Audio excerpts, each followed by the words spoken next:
హన్మకొండ జిల్లా పరకాల మండలంలోని లక్ష్మీపురం గ్రామంలో 20 లక్షల రూపాయలు ఈజీఎస్ నిధులతో మంజూరైన గ్రామ పంచాయతీ భవనంకు శంకుస్థాపన చేసిన పరకాల శాసనసభ్యులు రేవూరి ప్రకాష్ రెడ్డి. ఈ సందర్భంగా ఎమ్మెల్యే మాట్లాడుతూ వివక్షత లేకుండా ప్రతి గ్రామానికి అవసరాన్ని బట్టి న్యాయం చేయడం జరుగుతుందన్నారు. గత ప్రభుత్వం డబుల్ బెడ్రూమ్ ఇల్లు ఇస్తామని ఎన్నికల ముందు హడావిడి చేసి ప్రజలను మోసం చేసిందన్నారు. బీఆర్ఎస్ నాయకులు చేస్తున్న అబద్ధపు తప్పుడు ప్రచారాలు తిప్పికొట్టాలని కాంగ్రెస్ నాయకులకు పిలుపునిచ్చారు.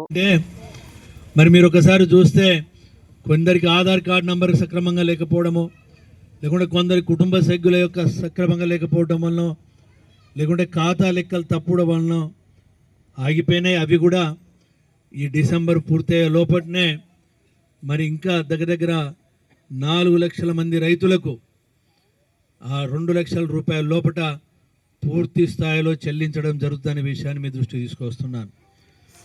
మీరు గత ప్రభుత్వంలో కూడా చూశారు, 2 పడకల ఇండ్లు ఇస్తామన్నారు, ఇయ్యలేదు. తర్వాత 5 లక్షల రూపాయలు ఇస్తామన్నారు, ఇయ్యలేదు. తర్వాత ఎన్నికల ముందు వచ్చి 3 లక్షల రూపాయలు ఇస్తాము అని అన్నారు, అవి కూడా ఇయ్యలేదు. ఇది వాస్తవం అవునా కదా మీరు ఆలోచించండి. ఇంటికో ఉద్యోగం అన్నారు, వాళ్ళ ఇంట్లో మాత్రం 5 ఉద్యోగాలు తెచ్చుకున్నారు. కానీ ఈ ప్రభుత్వం వచ్చిన తర్వాత ఇప్పటికీ 53,000 ఉద్యోగాలు ఇవ్వడం జరిగిందనే విషయాన్ని మీరు గుర్తుపెట్టుకోవాల్సిన అవసరం ఉన్నది.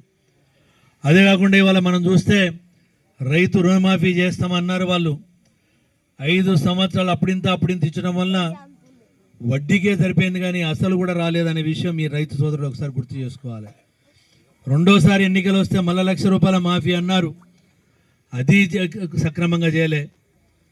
అదే కాకుండా మీరు చూస్తే 2017 ఏప్రిల్ 14వ తారీఖున వాళ్ళ ప్రపంచమే విస్తృపోయే పద్ధతిలో నేను ప్రకటన చేస్తున్నానని చెప్పి ఆ రోజు చెప్పాడు.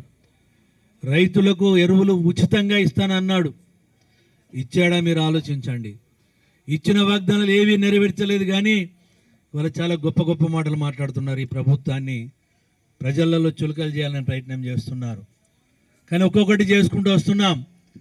రైతు రుణమాఫీ సగం వరకు చేసాం, మిగిలిన సగం కూడా చేస్తాం. 2 లక్షల పైన ఉన్న మాత్రము ఆగుతున్నాయి. దానికి కూడా కొంత నిర్ణయం తీసుకోవాల్సిన అవసరం ఉంది. ఎందుకంటే మనం ఎన్నికలలో చెప్పినాం 2 లక్షల వరకు